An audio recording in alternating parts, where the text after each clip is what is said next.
Hello everyone and welcome to Era Military Collectibles. So in today's video what we're covering a representation of an Irish soldier on border duty around the middle 80s, early 90s.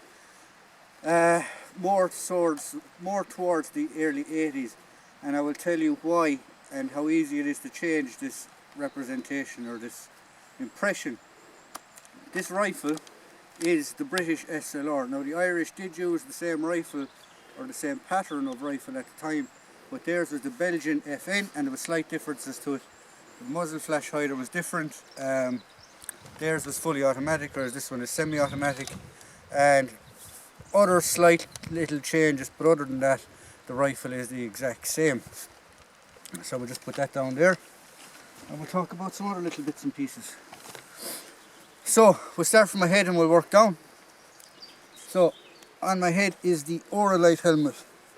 This was an Israeli helmet. It took over from the British Mark IV helmet that they were using at the time. Now the Irish Army adopted this, I believe, in the middle 70s, and it went all the way up until the 2000s nearly, when they were issued this helmet.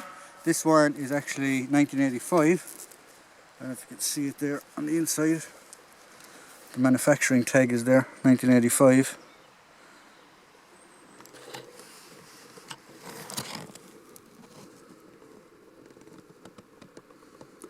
Yeah.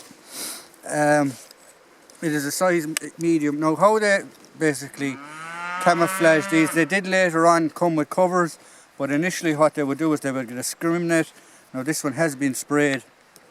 They'd secure it to the helmet with either a car rubber band or duct tape or something like that. You do see as well, sometimes you see them with actually the British helmet covers underneath the scrim, but that's how they dealt with the helmet. Next thing here we have the standard combat jacket. Now I will actually forget about this black part here. This is a later addition to put on a rank during the 90s. I was going to remove the webbing before I talk to you a bit more. So this is the standard 58 pattern webbing. This was used all the way up until the 90s when they used the version of the PLCE. Standard comes with 2 ammo pouches, water bottle, your kidney pouches. You do see them a lot of the time with the poncho rod on top rather than on the bottom. But yeah, so that's the webbing. Then the combat uniform. This is the Irish Army combat uniform.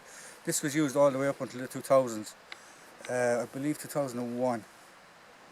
Sorry, 2000, when they changed to the actually paddy-flagged camouflage uniform. The initial pattern, or the earlier pattern, had a